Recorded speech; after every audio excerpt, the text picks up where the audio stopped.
Hello, everybody! Welcome to the class number 13. Sejam muito bem-vindos à aula número 13 aqui do seu curso básico de inglês para iniciantes, para absolute beginners, para quem está começando agora. Então, vamos que vamos. E estamos na aula número 13, class number 13. Alright? E nessa aula a gente vai falar sobre the past tense. Então, vamos falar sobre o tempo passado. Você deve ter percebido que até aqui a gente só tratou do tempo presente. Tá? Não é que a gente ainda não tratou só do tempo passado. Nós só tratamos do tempo presente. Eu faço, eu sou, né?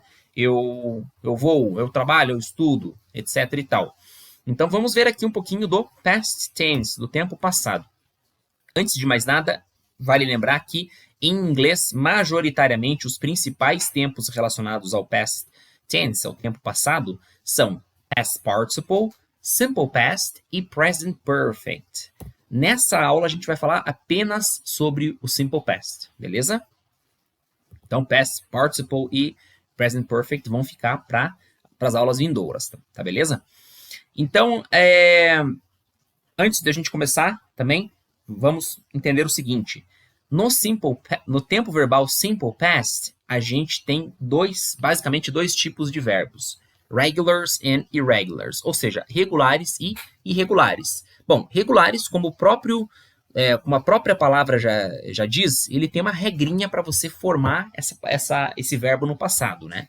Que basicamente é acrescentando-se ed ao final da palavra, tá? Da forma que melhor encaixe. A gente sabe que os encaixes, digamos assim, entre sufixos, né, que são essas partes finais que a gente vê, e a raiz das palavras, sejam elas verbos ou substantivos, né, nem sempre dá só para encaixar.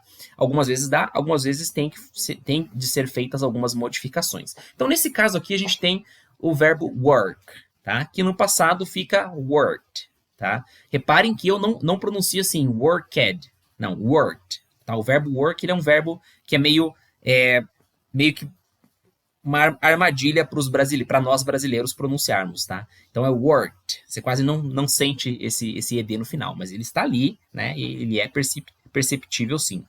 Aí, visit, visited. Study, studied. Fazendo o esqueminha ali de substituir o y pelo i quando houver a extensão da palavra, como eu já expliquei nas aulas anteriores, tá? Show, showed. Beleza? Então, work, trabalhar. Visit, visitar. Study, estudar. Show, mostrar. Vamos ver os exemplos aqui. He worked yesterday. Ele trabalhou ontem. She visited her family last summer. We studied German in school. My uncle showed me his new car. Meu tio mostrou-me seu novo carro. O novo carro dele. O que é importante levar em consideração quando a gente está falando do simple past? Eu não vou me alongar muito, a gente vai voltar a falar sobre isso. Tá? A ideia aqui é fazer uma intro, fazer uma aula inicial sobre o tema. Mas, basicamente, o simple past é usado quando a gente está se referindo a situações que aconteceram no passado e já estão findadas. Tá? Então, uma boa estratégia para você combinar o vocabulário com o simple past é quando na frase a gente tem as seguintes palavras. Yesterday, ontem, né? I played guitar yesterday, eu toquei guitarra ontem. Last week, semana passada. Last year, né? Ano passado. Ou estação, né? Last summer, verão passado. Last spring, primavera passada e assim por diante. Anos, né, que já acabaram, né, ou seja, no nosso caso aqui de 2020 para trás, né, então um exemplo aqui, in 2008, são anos que já tiveram início, meio e fim. Ou quando a gente vai falar de uma situação específica, por exemplo, when I was, que a gente traduzindo pode ter quando eu era, quando eu estava, ou até mesmo quando eu tinha, se when I was for completado com uma idade. Por exemplo, when I was 12, when I was 5, quando eu tinha 12 anos, quando eu tinha 5 anos, beleza? Então, qual que é a ideia aqui para resumir e fechar essa parte? Todos esses, digamos, eu vou chamar, né, essas palavras, esses que estão em negrito aqui, de marcadores de passado. São palavras ou combinação de palavras que se referem a um período que já acabou e ainda não vai, ou seja, não pode mais ser mudado. Vou te dar um exemplo aqui bem rapidinho, talvez, né, você entenda lá na frente, mas está valendo. Por exemplo, eu tô gravando esse vídeo aqui no dia 25 de janeiro de 2021. Ou seja, é uma segunda-feira, né? Então, não, vamos mudar. Vamos supor que o último dia da semana é sábado, tá, pessoal? Domingo começa a semana nova. Então, digamos, se eu for, ou melhor ainda, domingo agora é o dia 31 de janeiro, ou seja, o último dia deste mês, tá? Então, se alguém me perguntar assim, você pulou de paraquedas esse mês? Eu vou falar não, é claro, mas tecnicamente falando, eu não posso dar essa resposta com 100% de certeza. Por quê? Porque o mês ainda não acabou. Vai que amanhã bate alguém na minha porta aqui e fala, ó, quer pular de paraquedas de graça, ou eu te pago, enfim, né? Muito pouco provável, mas existe a possibilidade de eu ainda pular de paraquedas até o dia 31, muito embora seja praticamente inexistente, mas ela existe, né? Agora, se alguém me perguntar, você pulou de paraquedas em 2020? Eu vou responder com 100.000% de certeza que não pulei, e isso está no passado, é imutável. Então, essa é a ideia, basicamente, dessas palavrinhas que a gente está vendo aqui. Elas indicam períodos de tempo já finalizados no passado. Beleza? Vamos em frente. Agora, os verbos, os irregulars, como o próprio nome já diz, são aqueles que não têm regra. No rule. Não tem regra alguma para você formar. Ou seja, você tem que conhecer a forma passada deles, tá? Mais na frente, um pouquinho, a gente vai começar a ver as tabelinhas de verbos irregulares, e daí eu vou falar um pouquinho mais sobre isso. Mas, em resumo, é isso. Você tem que memorizar a forma passada dos verbos. Essa é a má notícia. Boa notícia?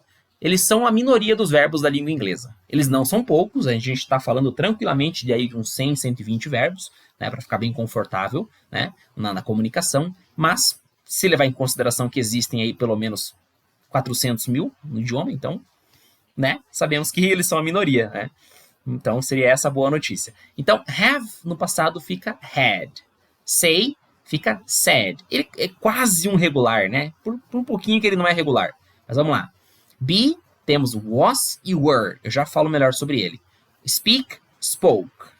Então, have, ter. Say, dizer. Be, ser, estar. Speak, falar. Maravilha? Vamos ver os exemplos. She had much work yesterday. She said it last week. She said it last week. Ela disse isso semana passada. We were studying German when. Nós estávamos estudando alemão quando. Aí continua a frase. Agora outra frase. My boss spoke 5 different languages during the meeting. Meu chefe falou 5 idiomas diferentes, 5 diferentes línguas durante a reunião. Beleza? É o mesmo princípio, da mesma ideia das frases anteriores, né? Do regular e irregular, o princípio é o mesmo, no sentido de o que ela representa numa frase, né? Ou seja, coisas que aconteceram num período de tempo já concluído, né? Mas é claro que aqui, como a gente está vendo, eles são verbos irregulares, ou seja, eles têm uma forma própria, né? E que tem que ser memorizada de se formar o passado. Beleza?